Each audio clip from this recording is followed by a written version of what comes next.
Welcome to the next episode of BMH doctors chat.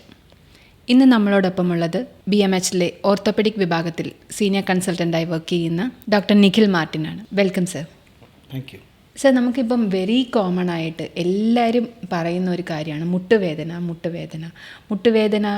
ഡോക്ടറെ കാണിക്കുന്നു, പിന്നെ കുറച്ച് മെഡിസിൻ എടുക്കുന്നു, പെയിൻ കുറച്ച് റിലീഫ് കിട്ടുന്നു, പിന്നെ നെക്സ്റ്റ് സ്റ്റേജിലേക്ക് പോകുമ്പോഴത്തേക്കും മുട്ട് മാറ്റി വയ്ക്കൽ ശസ്ത്രക്രിയയിലാണ് അത് എൻഡപ്പ് ആവുന്നത്.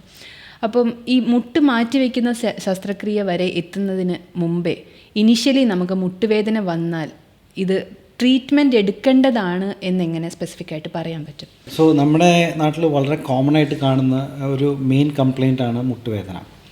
മോസ്റ്റ് ഓഫ് ദ പേഷ്യൻസ് നമ്മൾ കാണാൻ വരുമ്പോൾ തന്നെ ഒരു വേറെ സ്ഥലത്ത് കണ്ടു, തേയ്മാനമുണ്ട്, സർജറി പറഞ്ഞു എന്ന് പറഞ്ഞ് ഒരു സെക്കൻഡ് ഒപ്പീനിയൻ തേർഡ് ഒപ്പീനിയനായിട്ടാണ് വരുന്നത്. നൗ മുട്ടുവേദന അല്ലെങ്കിൽ നീ റീപ്ലേസ്മെൻറ്റ് ആ ഒരു ഇതിനെപ്പറ്റി പറയുകയാണെങ്കിൽ ബേസിക്കലി നീ റീപ്ലേസ്മെൻറ്റ് എന്ന് പറയുന്നത് നമ്മൾ പേഷ്യൻസിന് അവരുടെ ഡേ ടു ഡേ ആക്ടിവിറ്റീസിനെ എഫക്റ്റ് ചെയ്യുന്ന ഒരു സ്റ്റേജ് വരുമ്പോഴാണ് നീ റീപ്ലേസ്മെൻറ്റ് എന്ന് പറഞ്ഞൊരു സർജറിനെ പറ്റി ആലോചിക്കേണ്ടത്. അപ്പോൾ ഇപ്പോൾ മുട്ടിൻ്റെ തേയ്മാനം, നീ ആർത്രൈറ്റിസ് എന്ന് പറഞ്ഞു കഴിഞ്ഞാൽ അത് 4 സ്റ്റേജിലാണുള്ളത്. സോ നീ റീപ്ലേസ്മെൻറ്റ് സ്റ്റേജ് 4ലാണ് ചെയ്യുന്നത്. അപ്പോൾ അതിനു മുമ്പ് നമുക്ക് സ്റ്റേജ് 1, 2, 3 ഉണ്ട്. സോ ഇനീഷ്യൽ നമ്മുടെ സ്റ്റേജ് 1 എന്ന് പറയുന്ന സ്റ്റേജിൽ നമ്മൾ കുറച്ച് ആക്ടിവിറ്റി മോഡിഫിക്കേഷൻ, കുറച്ച് എക്സസൈസ്, കുറച്ച് വണ്ണം കുറയ്ക്കുക, കുറച്ച് മെഡിക്കേഷൻസ്, ഇതെല്ലാമാണ് നമ്മൾ ഇനീഷ്യലി പേഷ്യൻസിന് അഡ്വൈസ് ചെയ്യുന്നത്. ഇതിലും ബെറ്റർ ആയില്ലെങ്കിൽ പിന്നെ നെക്സ്റ്റ് നമ്മൾ ട്രീറ്റ്മെൻറ്റ് അപ്സ്കെയിൽ ചെയ്യണം. അപ്പോൾ അതിന് യൂഷ്വലി നമ്മൾ ചെയ്യുന്നതെന്ന് വെച്ച് കഴിഞ്ഞാൽ ഇപ്പം ഹൈലൂറോണിക് ആസിഡ് മുട്ടിൻ്റെ അകത്തേക്ക് എടുക്കുന്ന ഇഞ്ചെക്ഷൻസ് അത് പല ടൈപ്പിലുണ്ട്. അപ്പോൾ നിങ്ങൾ വളരെ കോമൺ ആയിട്ട് കേട്ടിട്ടുണ്ടാവും. ഇപ്പം സ്റ്റിറോയിഡ് ഇഞ്ചെക്ഷൻ, അല്ലെങ്കിൽ മുട്ടിൻ്റെ അകത്ത് ഫ്ലൂയിഡ് ബെറ്റർ ആക്കുന്ന ഇഞ്ചെക്ഷൻ, അതാണ് ഹൈലൂറോണിക് ആസിഡ് ഇഞ്ചെക്ഷൻ എന്ന് പറഞ്ഞാൽ. അതല്ലെങ്കിൽ പിന്നെ ഏറ്റവും കോമൺ ആയിട്ട് ഇപ്പോൾ ചെയ്യുന്ന എല്ലായിടത്തും PRP ഇഞ്ചെക്ഷൻസ്. ഇതെല്ലാം ഒരു പരിധി വരെ നമുക്ക് നീ പെയിൻ ഒരു റിലീഫ് തരും. ഇതൊന്നും ഒരു പെർമനൻറ്റ് സൊല്യൂഷൻ അല്ല. ഇതെല്ലാം ഒരു ടെമ്പററി സൊല്യൂഷൻസാണ്. അതൊരു നമുക്ക് ഇവൻച്വലി നമുക്ക് വേണ്ട ട്രീറ്റ്മെൻറ്റിന് ഒന്ന് ഡിലേ ചെയ്യാനായിട്ടുള്ള ഒരു പ്രൊസീജിയേഴ്സാണ് ഇതെല്ലാം. പക്ഷേ ഇതിൻ്റെ എല്ലാം നമുക്ക് ഒരു പ്രോബ്ലം എന്താണെന്ന് വെച്ച് കഴിഞ്ഞാൽ ഇതിനെല്ലാം ഒരു ലിമിറ്റഡ് റിലീഫേ ഉള്ളൂ, അല്ലെങ്കിൽ ഒരു ഷോർട്ട് ടേം റിലീഫേ ഉള്ളൂ. അവിടെയാണ് നമ്മൾ ഇപ്പം പല പേഷ്യൻസും നമ്മൾ കാണുമ്പം ഒരു സ്റ്റേജ് 4 അല്ലെങ്കിൽ ഈ ട്രീറ്റ്മെൻറ്റ് ഞാൻ ഇപ്പോൾ എക്സ്പ്ലെയിൻ ചെയ്ത ട്രീറ്റ്മെൻറ്റ് എല്ലാം ചെയ്തതിന് ശേഷവും ഒരു റിലീഫ് കിട്ടാത്ത പേഷ്യൻ്റാണെങ്കിൽ അവർക്ക് നമുക്ക് വേറെ എന്താണ് സൊല്യൂഷൻ? അവിടെയാണ് ആസ് എൻ ഓർത്തോപെഡിക് സർജൻ നമുക്ക് എപ്പോഴും ഭയങ്കര ബുദ്ധിമുട്ടുള്ളത്. സോ അവിടെയാണ് നമ്മൾ പുതിയ ഒരു ട്രീറ്റ്മെൻറ്റ് മൊഡാലിറ്റി നമ്മളിപ്പോൾ നമ്മുടെ ഹോസ്പിറ്റലിൽ നമ്മൾ ചെയ്യുന്നത്, which is called radio frequency ablation. എന്താണ് ഈ റേഡിയോ ഫ്രീക്വൻസി അബ്ലേഷൻ എന്ന് പറഞ്ഞാൽ? സോ റേഡിയോ ഫ്രീക്വൻസി അബ്ലേഷൻ എന്ന് പറഞ്ഞാൽ ബേസിക്കലി ഇനീഷ്യൽ ഈ റേഡിയോ ഫ്രീക്വൻസി അബ്ലേഷൻ ഇത് സ്റ്റാർട്ട് ചെയ്തത് 1975ലാണ്. ആക്ച്വലി 1975 ഇനീഷ്യലി ഇതെല്ലാം സ്റ്റാർട്ട് ചെയ്ത് ബേസിക്കലി നട്ടലിൻ്റെ ഭാഗമായിട്ടുള്ള പ്രോബ്ലത്തിനായിരുന്നു യൂസ് ചെയ്തുകൊണ്ടിരുന്നത്. റേഡിയോ ഫ്രീക്വൻസി അബ്ലേഷൻ എന്ന് പറഞ്ഞു കഴിഞ്ഞാൽ ബേസിക്കലി ഇത് നമ്മുടെ മുട്ടിന് വേദന അല്ലെങ്കിൽ സ്പർശനം കൊടുക്കുന്ന ഞരമ്പുകളെ അതിനെ ഐഡൻറ്റിഫൈ ചെയ്ത് ഒരു ചെറിയ ചൂട് ക്രമാതീതമായി നമ്മൾ കിടത്തി വിട്ടിട്ട് നമ്മൾ ആ ഞരമ്പുകളെ കരിയിച്ച് കളയുന്ന ഒരു പ്രൊസീജിയറാണ് റേഡിയോ ഫ്രീക്വൻസി അബ്ലേഷൻ. അപ്പോൾ ഇതിൻ്റെ അകത്ത് നമുക്ക് ഇൻസിഷനോ അല്ലെങ്കിൽ ഒരു സർജിക്കലായിട്ടുള്ളൊരു പ്രൊസീജിയർ നമുക്കിതിൽ ചെയ്യേണ്ട കാര്യമില്ല. ഇത് ഒരു ഡേ കെയർ പ്രൊസീജിയറായിട്ട് വരെ നമുക്ക് ചെയ്യാവുന്നതാണ്. അപ്പം സർജറി സജസ്റ്റ് ചെയ്തിരിക്കുന്ന പേഷ്യൻസിന് വേണമെങ്കിൽ RFA പ്രൊസീജിയർ ചെയ്യാം, അങ്ങനെയാണോ? ഡെഫിനറ്റ്ലി നമുക്കിപ്പം സർജറിക്ക് മുമ്പ് പേഷ്യൻസിന് ട്രൈ ചെയ്യാവുന്ന ഒരു പ്രൊസീജിയറാണ് RFA. RFA എന്ന് പറയുന്നത് ബേസിക്കലി നമ്മൾ മനസ്സിലാക്കേണ്ടത് ഇറ്റ് ഈസ് ഒരു പെയിൻ മാനേജ്മെൻറ്റിനുള്ള ഒരു ട്രീറ്റ്മെൻറ്റ് മൊഡാലിറ്റിയാണ്.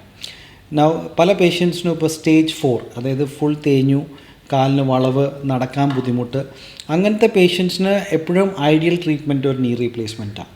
നീ റീപ്ലേസ്മെൻറ്റിനെ ഇത് ചെയ്യാൻ വേണ്ടിയിട്ടുള്ള ട്രീറ്റ്മെൻറ്റ് അല്ല RFA ബേസിക്കലി നമുക്ക് പേഷ്യൻസിന് പെയിൻ റിലീഫ് കൊടുക്കുന്ന ഒരു പ്രൊസീജിയറാണ്. അപ്പം ഇത് ബേസിക്കലി ഇപ്പം കൂടുതലും നമ്മൾ ചൂസ് ചെയ്യുന്നത് യങ് പേഷ്യൻസ്. ഇപ്പോൾ കാരണം എന്താ വെച്ച് കഴിഞ്ഞാൽ ഇപ്പോഴത്തെ ഒരു ജീവിതശൈലി രീതി വെച്ചിട്ട് ചെറുപ്പക്കാർക്ക് തന്നെ ഭയങ്കര ഒബീസിറ്റിയും കാര്യങ്ങളൊക്കെ വരുന്നതുകൊണ്ട്, എക്സസൈസ് ഇല്ലായ്മ, ഇതെല്ലാം കൊണ്ട് മുട്ടുവേദന വളരെ ചെറുപ്പത്തിൽ തന്നെ വരുന്നു. നമ്മൾ OPDയിൽ പല പേഷ്യൻസിനും വളരെ യങ് ഏജിൽ തന്നെ ആർത്രൈറ്റിസ് അങ്ങനത്തെ പേഷ്യൻസിനെ കാണുന്നുണ്ട്. അവർക്ക് ഒരു റീപ്ലേസ്മെൻറ്റ് എന്ന് പറഞ്ഞ പ്രൊസീജിയർ അവർക്കൊരു ഐഡിയൽ ഒരു പേഷ്യൻ്റ് അല്ല അവർ. സോ അവർക്ക് ബേസിക്കലി നമ്മൾ നീ റീപ്ലേസ്മെൻറ്റ് എന്ന് പറഞ്ഞൊരു സർജറി എങ്ങനെ എത്രമാത്രം നമുക്ക് ഡിലേ ചെയ്യാൻ പറ്റുമോ അതിനുള്ളൊരു ഒരു സ്റ്റോപ്പ് ക്യാപ്പ് അറേഞ്ച്മെൻറ്റാണ് റേഡിയോ ഫ്രീക്വൻസി അബ്ലേഷൻ. പെയിൻ ഉള്ള പേഷ്യൻസ് എന്ന് അല്ലെങ്കിൽ നീ റീപ്ലേസ്മെൻറ്റിലേക്ക് പോകുന്ന പേഷ്യൻസിന് മാത്രമാണോ ഈ RFA പ്രൊസീജിയർ സ്യൂട്ട് ആവുന്നത്? ഇപ്പം ലിഗമെൻറ്റ് ടിയർ അല്ലെങ്കിൽ എന്തെങ്കിലും ബാഡ്മിൻ്റൺ കളിച്ചു അങ്ങനത്തെയൊക്കെ വരുന്ന കേസുകളിൽ നമുക്ക് ഈ റേഡിയോ ഫ്രീക്വൻസി അബ്ലേഷൻ പോസിബിൾ ആയിരിക്കുമോ? Now ligament tear is totally വേറൊരു ഡിഫറെൻറ്റ് സ്റ്റോറിയാണ്. ലിഗമെൻറ്റ് ടെയർ വരുമ്പോൾ ബേസിക്കലി പേഷ്യൻസിന് കൂടുതലും മെക്കാനിക്കൽ സിംറ്റംസ്, മുട്ട ഇളകുന്ന പോലെ ഫീലിങ്സ് ആയിട്ടാണ് വരുന്നത്. സോ അങ്ങനത്തെ ഇഞ്ചുറീസിന് ഒരിക്കലും റേഡിയോ ഫ്രീക്വൻസി അബ്ലേഷൻ ഒരു കറക്റ്റ് ട്രീറ്റ്മെൻറ്റ് അല്ല. റേഡിയോ ഫ്രീക്വൻസി അബ്ലേഷൻ ഞാൻ മുമ്പ് പറഞ്ഞ പോലെ തന്നെ അത് പെയിൻ മാനേജ്മെൻറ്റിന് വേണ്ടിയിട്ടുള്ള ട്രീറ്റ്മെൻറ്റ് മൊഡാലിറ്റിയാണ്. അപ്പോൾ നമ്മൾ ഇതിൽ ഇപ്പോൾ നീ റീപ്ലേസ്മെൻറ്റ് വെയിറ്റ് ചെയ്യുന്ന പേഷ്യൻസിന് മാത്രമല്ല ചെയ്യുന്നത്. ഇപ്പോൾ ലെറ്റ്സ് സേ ഇപ്പം ഗ്രേഡ് 2 ഗ്രേഡ് 3 OA പേഷ്യൻസിന് ബാക്കി എല്ലാ ട്രീറ്റ്മെൻറ്റും ട്രൈ ചെയ്തു, അവർക്കൊരു നീ റീപ്ലേസ്മെൻറ്റിനുള്ള ഒരു സ്റ്റേജ് ആയിട്ടില്ല എന്ന് ഫീൽ ചെയ്യുവാണെങ്കിൽ യെസ് ഡെഫിനറ്റ്ലി നമുക്ക് റേഡിയോ ഫ്രീക്വൻസി അബ്ലേഷൻ ആ ട്രീറ്റ്മെൻറ്റ് ട്രൈ ചെയ്യാവുന്നതാണ്.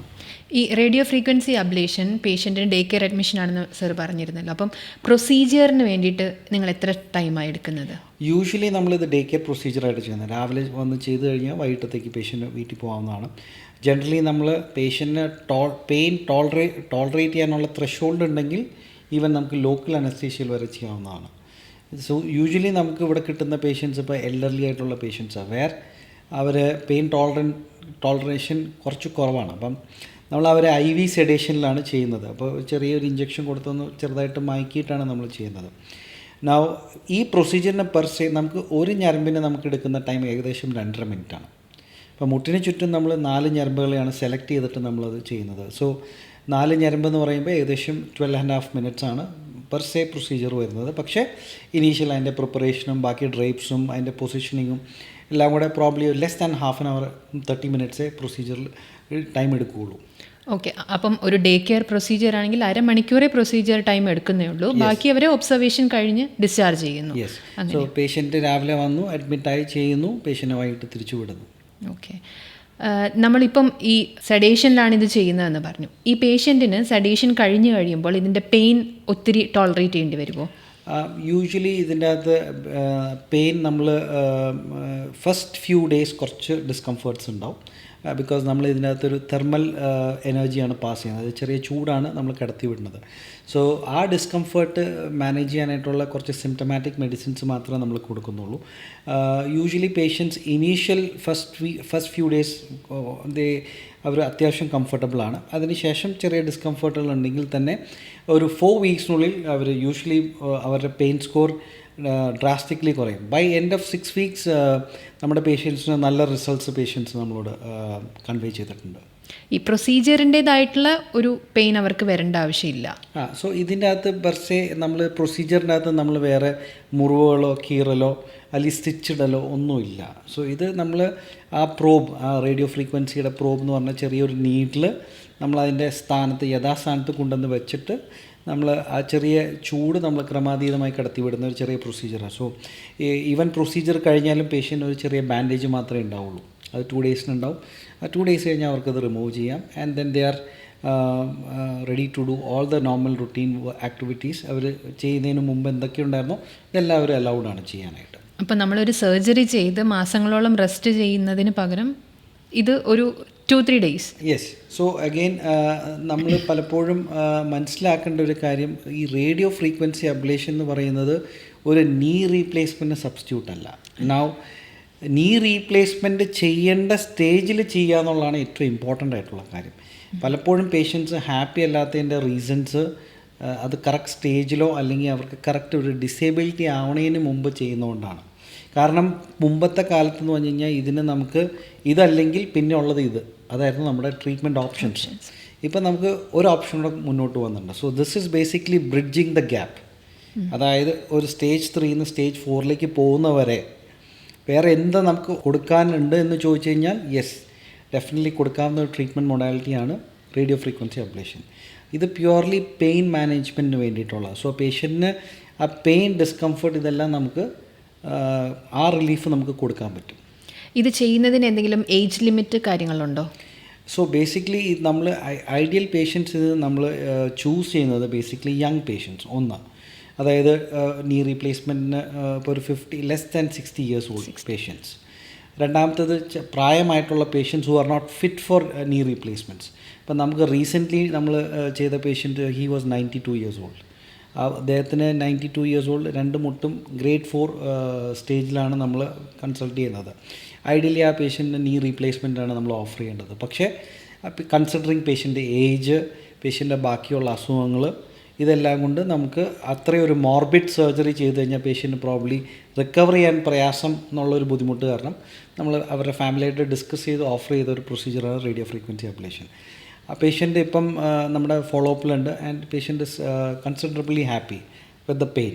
മൊബിലിറ്റി വൈസ് പേഷ്യൻ്റ് ഇപ്പോഴും പഴയ ലെവലിലാണ്, പക്ഷേ pain wise patient is far happy.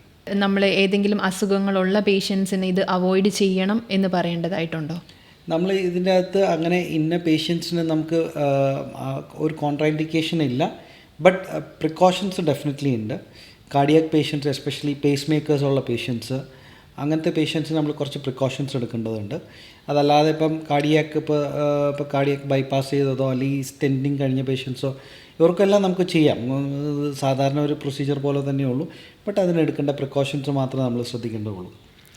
Bystanders കൂട്ടത്തിൽ വേണം എന്നുള്ളത് കമ്പൽസറി ആണോ ഇതൊരു ഡേ കെയർ പ്രൊസീജിയർ ആയതുകൊണ്ട്? നമ്മൾ എനി പ്രൊസീജിയർ നമ്മൾ ഒരു ബൈസ്റ്റാൻഡർ എപ്പോഴും നമുക്ക് കൂടെ വേണം എന്നുള്ളതാണ് നമ്മുടെ അത് WHO ഒരു ഗൈഡ് ലൈൻ. സോ കാര്യം ഡേ കെയർ പ്രൊസീജിയർ ആണെങ്കിലും ബൈസ്റ്റാൻഡറിന് അവിടെ വലിയ റോൾ ഇല്ലെങ്കിലും ബട്ട് ഒരു ബൈസ്റ്റാൻഡർ ഈ പ്രൊസീജിയറിൻ്റെ കൂടെ എപ്പോഴും നിൽക്കുന്നതാണ് എളുപ്പം. കാരണം പേഷ്യൻ്റെ സെഡേഷനിൽ നിന്ന് ഔട്ടായാലും പേഷ്യനുള്ള ഇൻസ്ട്രക്ഷൻസ് കൊടുക്കാനും അത് പ്രോബ്ലി എനിക്ക് ബൈസ്റ്റാൻഡർ ആയിരിക്കും കുറച്ചും കൂടുതൽ ബെറ്ററായിട്ടത് മനസ്സിലാക്കുക. സർ, ഒരു തവണ RFA ചെയ്ത പേഷ്യൻറ്റിന് എത്ര നാൾ അതിൻ്റെ ഈ പെയിൻ റിലീഫ് എന്ന് പറയുന്നത് കിട്ടുന്നുണ്ടാവും? ആസ് ഓഫ് നൗ നമ്മൾ പേഷ്യൻസിന് 18 to 24 months, അതായത് ഏകദേശം 2 കൊല്ലം പോസ്റ്റ് പ്രൊസീജിയർ വരെ പേഷ്യൻസിന് റിലീഫ് റിപ്പോർട്ട് ചെയ്തിട്ടുണ്ട്. ലോങ് ടേം സ്റ്റഡീസ് ഇപ്പോഴും അവൈറ്റഡ് ആണ്.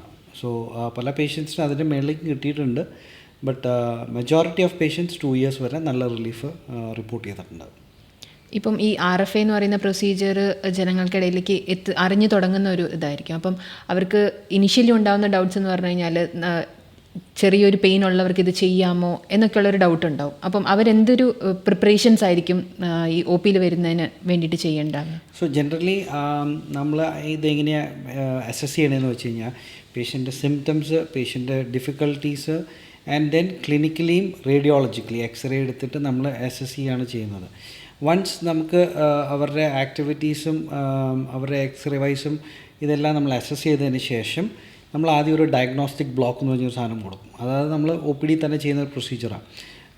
നമ്മൾ ഈ ഞരമ്പ് വരുന്ന ഭാഗത്ത് ചെറിയൊരു മരയിപ്പിക്കണ മരുന്ന് കുത്തും. അപ്പോൾ എന്നിട്ട് പേഷ്യൻറ്റിനോടൊരു 2 minutes നടക്കാൻ പറയും. സോ ആ 2 minutes നടക്കുന്ന സമയത്ത് പേഷ്യൻറ്റിന് കാര്യമായിട്ടുള്ള റിലീഫ് ഉണ്ടെന്നുണ്ടെങ്കിൽ yes, they are ideal candidate for N RFA procedure.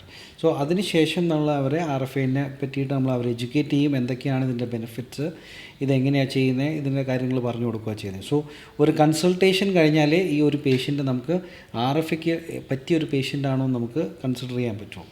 അപ്പം പെയിൻ ഉള്ള ആൾക്കാർ ഒന്ന് വന്ന് കൺസൾട്ട് ചെയ്താൽ അവർക്ക് RFA വേണോ വേണ്ടയോ എന്നുള്ളത് തീരുമാനിക്കാം. അതെ, കാരണം എന്താ വെച്ചാൽ പലപ്പോഴും നമുക്ക് ഇപ്പം കോളുകൾ പലതും വരുന്നുണ്ട്. ഇപ്പം മുട്ടുവേദനയുണ്ട്, RFA ചെയ്യാൻ പറ്റുമെന്നുള്ളത്. പക്ഷേ ഇത് ഒരിക്കലും നമ്മളൊരു ട്രീറ്റ്മെൻറ്റ് എപ്പോഴും ഒരു ഡോക്ടറെ കൺസൾട്ട് ചെയ്ത് ക്ലിനിക്കലിയും അസസ് ചെയ്തതിന് ശേഷം നമുക്ക് എന്താണ് അവർക്ക് ഏറ്റവും അനുയോജ്യമായ ട്രീറ്റ്മെൻറ്റ് നമുക്ക് എപ്പോഴും പറയാൻ പറ്റുള്ളൂ.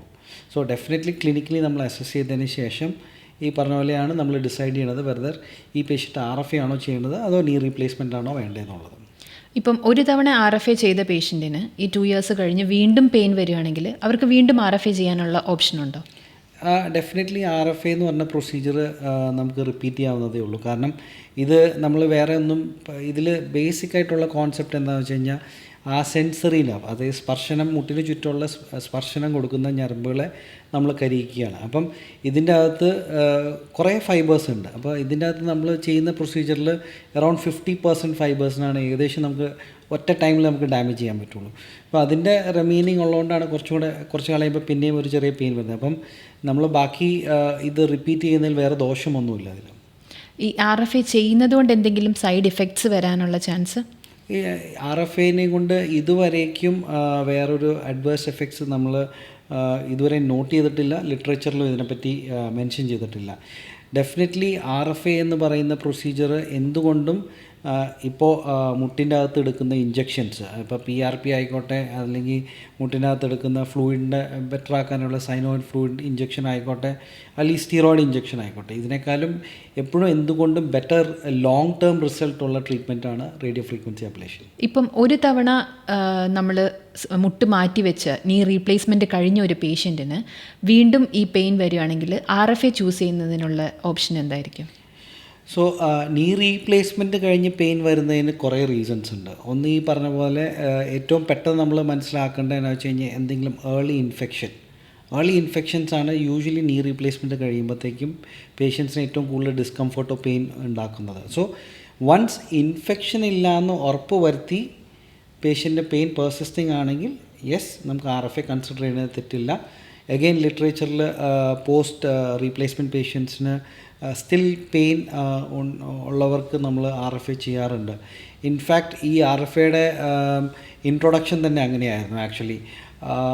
ബേസിക്കലി 2009 ഒരു US സർജൻ അദ്ദേഹത്തിൻ്റെ പേഷ്യൻസിന് പോസ്റ്റ് സർജറി ഭയങ്കര പെയിൻ പെർസിസ്റ്റിംഗ് ആയിട്ട് പറഞ്ഞുകൊണ്ടിരുന്നപ്പോൾ അദ്ദേഹം അന്ന് ചെയ്തിരുന്നത് ബേസിക്കലി അന്ന് തുറന്നുള്ളൊരു സർജറി ആയിരുന്നു ചെയ്യുന്നത്. തുറന്ന് ഈ നെർവ്സിനെ ഐഡൻറ്റിഫൈ ചെയ്ത് ഇതേ പ്രൊസീജിയർ തന്നെയാണ് ചെയ്തത്. ലേറ്റർ ഓൺ പിന്നെ അതിനെപ്പറ്റി കൂടുതൽ റിസർച്ചുകൾ നടന്ന് 2015 മുട്ടിനെ പറ്റി ചെയ്യണതിനെ പറ്റിയുള്ള മേജർ റിസർച്ച് വന്നത്. 2018-2019 ആയപ്പോഴാണ് ഇത് കുറച്ചും കൂടെ ആൾക്കാർ പോപ്പുലറൈസ് ചെയ്ത് തുടങ്ങിയത്. ഹെൻസ് അതുകൊണ്ട് തന്നെ ഇപ്പം അതിൻ്റെ ലോങ് ടേം സ്റ്റഡീസൊക്കെ ഇപ്പോൾ പതിയെ വരുന്നേ ഉള്ളൂ. സോ ഇപ്പോഴത്തെ നമുക്ക് അവൈലബിൾ ലിറ്ററേച്ചർ വെച്ചിട്ട് നമുക്ക് ഏകദേശം 2 years വരെ പേഷ്യൻസ് പെയിൻ ഫ്രീ ആയിട്ട് ദേ എൻജോയ് ദെയർ ലൈഫ്. മുട്ടുവേദനയ്ക്ക് ഏറ്റവും പുതിയ ഒരു ടെക്നോളജി നമുക്ക് വേണ്ടി ഇൻട്രൊഡ്യൂസ് ചെയ്തു തന്ന ഡോക്ടർക്ക് നന്ദി. പുതിയൊരു എപ്പിസോഡിൽ പുതിയൊരു ഡോക്ടറുമായി കാണുന്നവരേക്കും this is Elsha signing off. Thank U.